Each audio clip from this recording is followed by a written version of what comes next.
வருடத்திற்கு ஒரு முறை இடம்பெறுகின்ற மகோற்சவங்கள் எம்முடைய உடலுக்கு என்ன நன்மையினை தருகிறது, ஆன்மீகம் கடந்த நன்மையினை தருகிறது என்பது தொடர்பாகத்தான் இந்த காணொளி அமைய இருக்கிறது. தென்னாடுடைய சிவனை போற்றி, என் நாட்டவர்க்கும் நிறைவா போற்றி. ஓம் நமச்சிவாய.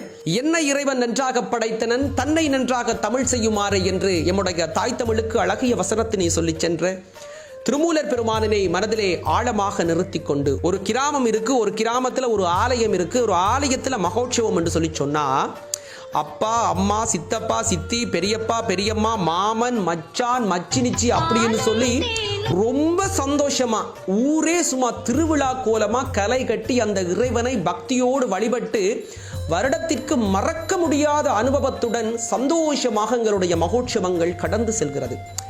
அவைகள் நாங்கள் அறிந்த ஒரு விடயம்தான். அதை தாண்டி ஒரு ஆகமம் சார்ந்த ஆலயங்களிலே மகோற்சவ கிரிகைகளிலே தொடர்ச்சியாக ஒரு மனிதன் கலந்து கொண்டால் அவனுக்கு உடல் ரீதியாக என்ன நன்மை கிடைக்கும் என்பது தொடர்பாகத்தான் இந்த காணொளியிலே நாங்கள் காணலாம். ஒரு மகோற்சவத்தில் 2 கிரிகைகள் இடம்பெறுகிறது.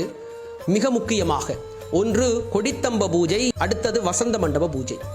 இவற்றில் நாங்கள் அதிகமாக நம்முடைய உடலுக்கு நன்மை தருகின்ற ஒரு மிக முக்கியமான ஒரு கிரிகை தான் இந்த கொடித்தம்ப பூஜை. உள்ளம்பெருங்கோவில் ஊனுடம்பு ஆலயம், வள்ளல் பிரானார்க்கு வாய்கோபுர வாசல், தெள்ளத்தெளிந்தார்க்கு சீவன் சிவலிங்கம், கள்ளப்புலனைந்தும் காளா மணிவிளக்கை என்று சொல்லி இந்த உடம்பு தான் ஆலயம், ஆலயம் தான் உடம்பு அப்படி என்று சொல்லி திருமூலர் அழகாக சொல்லியிருக்கிறார். அப்படி இருக்க இந்த கொடிமரம் என்று சொல்லப்படுவது ஒரு மனிதனுடைய முள்ளந்தண்டினை குறிக்கின்ற, ஒரு மனிதனுடைய முள்ளந்தண்டிலே எத்தனை முடிச்சுகள் இருக்கிறதோ அத்தனை முடிச்சுகள் இந்த கொடிமரத்திலே இருக்கிறது. கொடிமரத்திற்கு ஒரு பூசை இடம்பெறுகின்ற பொழுது கொடிமரத்தின் முன்பாக ஒரு மனிதன் நிமிர்ந்து இருந்து அந்த கிரிகையிலே கலந்து கொள்கின்ற பொழுது நேரடியாக அவருடைய முள்ளந்தண்டு பகுதிக்கு பல்வேறுபட்ட சக்திகள் கிடைக்கின்றது. அதன் மூலமாக நீண்ட ஆயுள், தேக ஆரோக்கியத்துடன் வருடத்திற்கு ஒரு முறை தேவையான சக்தியும் ஒரு மனிதனுக்கு அப்படியே கிடைக்கின்றது.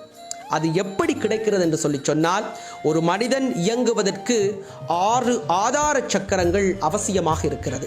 நம்முடைய முள்ளந்தண்டு பகுதியிலே மூலாதாரம், சுவாதிஷ்டானம், மணிபூரகம், அநாதகம், விசுக்தி, ஆங்ஞா என்று நெற்றிக்கணிலே 6வது சக்கரம் இருக்கிறது. இதே போன்றுதான் நம்முடைய கொடித்தம்பத்திலே மிக முக்கியமாக 6 ஆதார சக்கரங்கள் இருக்கிறது. இவற்றில் கொடிமரத்தின் கீழே இருக்கின்ற அந்த சிறிய பிள்ளையார் தான் மூலாதார சக்கரம். அந்த சிறிய பிள்ளையாருக்கு பூசை இடம்பெறுகின்ற பொழுது ஒரு மனிதன் அதற்கு முன்பாக இருக்கின்ற பொழுது அங்கே உச்சரிக்கப்படுகின்ற மந்திர சக்திகள் கொடித்தம்பத்திலே சுற்றி இருக்கப்படுகின்ற தெற்பை புள்ளியினூடாக கடத்தப்படுகிறது. ஒரு ஆலயத்திலே நம்முடைய குருக்கள் மூலம் உச்சரிக்கப்படுகின்ற மந்திரங்கள் மின்சார சக்தியாக மாற்றப்பட்டு அந்த மின்சார சக்திகள் அந்த தெற்பை புல்லின் ஊடாக நேரடியாக நம்முடைய உடலுக்கு வந்தடைகிறது. மூலாதார சக்கரத்திற்கு ஒரு கிரிகை இடம்பெறுகின்ற பொழுது, ஒரு மந்திரம் உச்சரிக்கப்படுகின்ற பொழுது நேரடியாக ஒரு மனிதன் நின்று பார்க்கின்ற பொழுது அதே ஆற்றல் அந்த மூலாதார சக்கரம் வலுப்பெறுகிறது.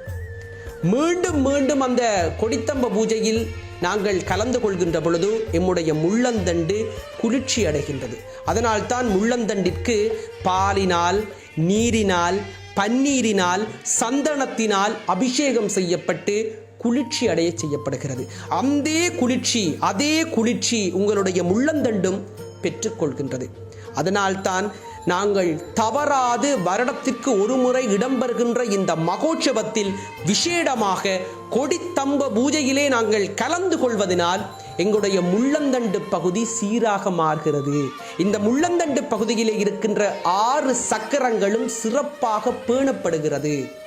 எம்முடைய சித்தர்களும் எம்முடைய ரிஷிகளும் எத்தனையோ காலம் தவம் இயன்று இந்த 6 சக்கரங்களையும் இயக்கி 7வது சக்கரத்தையும் இயக்கி இந்த இறைவனை அடைந்தார்களோ, அதுபோல் இந்த பாமர மக்களும் நவீன காலத்திலே இருக்கின்ற இந்த மக்களும் இறைவனை அடைய வேண்டும், அவர்களுக்கும் நோயற்ற வாழ்வு கிடைக்க வேண்டும் என்பதற்காகவே ஒரு ஆலயத்தினை அமைத்து அந்த ஆலயத்திலே கொடிமரத்தினை வைத்து வருடத்திற்கு ஒரு முறை அந்த கொடிமரத்திற்கு பூஜை என்று வைத்து அதில் தெப்ப புல்லை கட்டி அதிலே விசேடமான மந்திரங்களை உச்சாடனம் செய்து எம்முடைய முள்ளந்தண்டு பகுதிக்கு சக்திகள் கொடுக்கிறார்கள்.